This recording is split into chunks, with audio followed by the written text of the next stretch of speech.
This is the Philosophy of Criticism, Part 3. As usual, I want to remind you to think through what I'm saying for yourself and form your own opinions. We're going to look at some real-life arguments instead of the contrived ones I've used before. So hopefully that'll give you a better feel for what criticism is like in a real discussion. We're going to look at a speech by President Barack Obama in 2009. It's about school, and the audience is students. So whenever he says you, he's talking to the students. I realize it's a political speech, and he wasn't necessarily trying to use good arguments. But that won't stop it from having examples of bad arguments. Besides, using good arguments is important, because how do you know if you're advocating good things unless you have good arguments for them? So what we're going to do with the speech is look at specific passages, and we'll use them as examples to criticize. Obama said, "I've talked about your parents' responsibility for making sure you stay on track and get your homework done, and don't spend every waking hour in front of the TV or with that Xbox." But when he says every waking hour, he's exaggerating. It's not every single hour. That would be about 16 hours a day, which is more than people generally spend on TV or Xbox. So, if he doesn't mean it literally, he must mean something else. But what else? We could try to guess, but it would be better if he told us. We shouldn't have to guess what his position is. We shouldn't have to guess what his ideas are. Instead of using the exaggeration, he should just tell us. That would be clearer.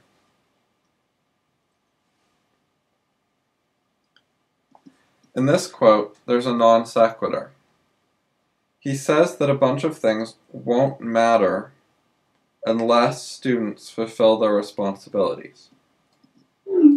Let's look at how his sentence works because it's a little bit confusing. It's set up so if the second part isn't true, then the first part won't matter. So you kind of have to read it backwards. So, if the students don't fulfill their responsibilities, then it won't matter if we have dedicated teachers and supportive parents and good schools. That's what it's saying in order. So, let's think about that. Does that really make sense? Suppose that students aren't very good, and they have dedicated teachers. The teachers might help them become better students, so it could make a difference. Or suppose I'm a bad student, but I have a supportive parent. Does that really make no difference at all? I think it would be really helpful to have a supportive parent if you weren't a good student.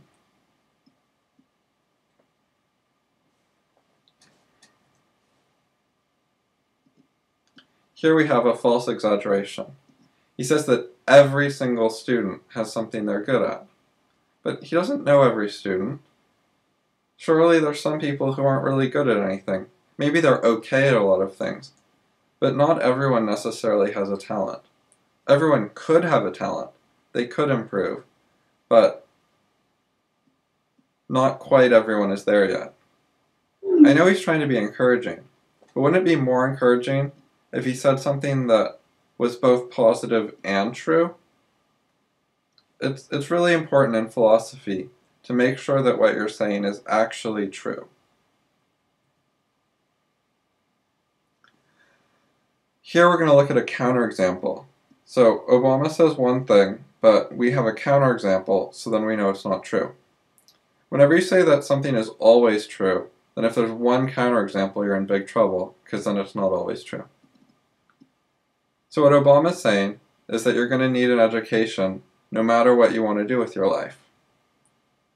But there are careers that people want that don't require an education. So what he's saying isn't always true. So for a counterexample, think about Paris Hilton.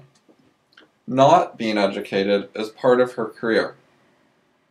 She makes her living by sort of acting dumb. As another example, there's sports stars. You don't need a lot of education to play basketball well.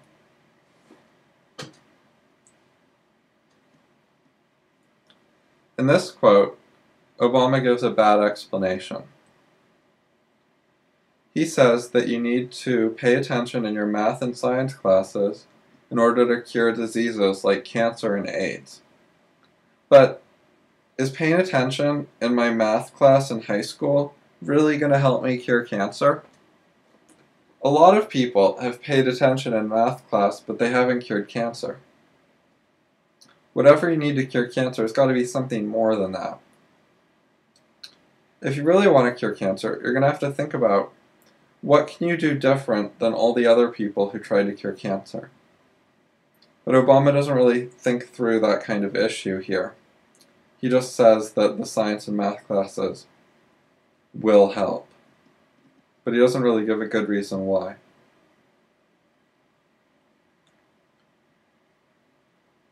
There was a physicist and a chemist named Michael Faraday, and he had very little math education. Nevertheless, he made a big contribution to science. That's a counterexample to what Obama was saying.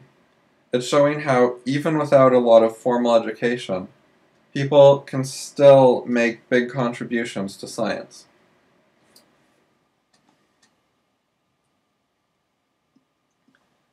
This quote has a non sequitur. Obama says we need every single student to develop their talents and their intellect so that we can solve difficult problems. But do we really need every single person to develop their intellect? What if half the people in America develop their intellect? I think that that would work out pretty well. We'd still have plenty of scientific progress. We'd still have plenty of good ideas.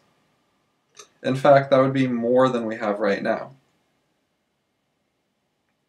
The fact is, there's a lot of useful things you can do without developing your intellect as much as possible. Not everyone has to be a philosopher or a scientist or a mathematician. Some people play sports, or they run a restaurant, or they work in a store, and all of those are valuable things that help America. So it doesn't really make sense to say that you have to develop your intellect or you're not going to be able to contribute to America. People who do other things are perfectly good people.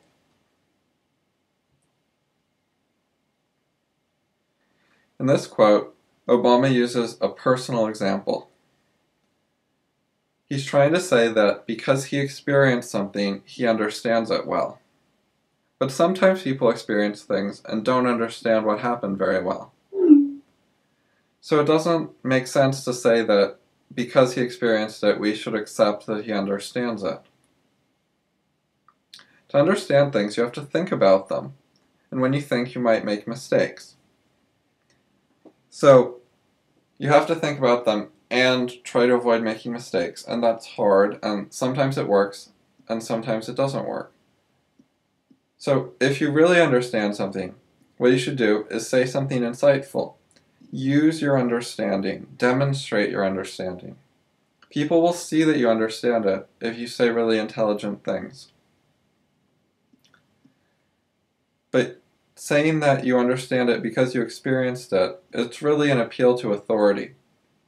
It's appealing to the authority of experience without giving an actual explanation.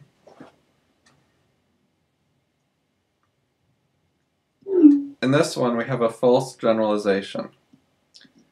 Obama talked about 3 different people in his speech, and he used them as examples. Then he says that none of the students he's talking to are different from these 3 people. But that's not really true. They might be representative of a lot of children. They might be common stories. They might have common situations. There might be important lessons to learn from them that can help everyone. But it's not true that there's no one who has a different situation than they do. Some people are different. We have a lot of diversity in this country. So it's an overgeneral statement.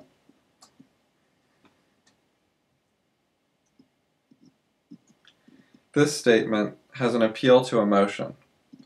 He's trying to appeal to patriotism, or, if you don't go along with it, make people feel guilty. It's also a false statement. It's another overgeneralization that has a counterexample.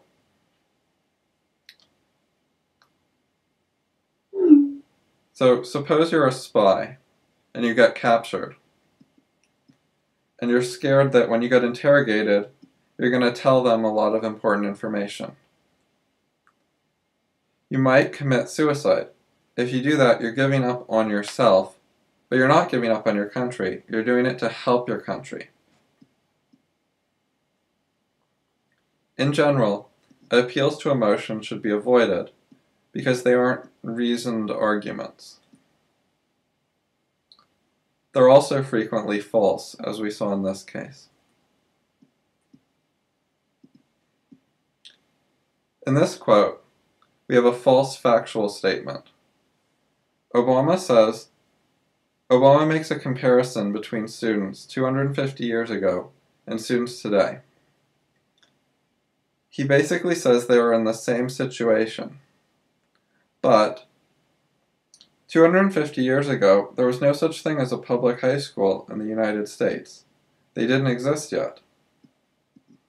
School was drastically different then, so people weren't sitting in the same situation. So Obama's statement here contradicts US history, and that's a mistake. Hopefully this gives you a feel for how to think like a philosopher and come up with criticisms of arguments that people actually give.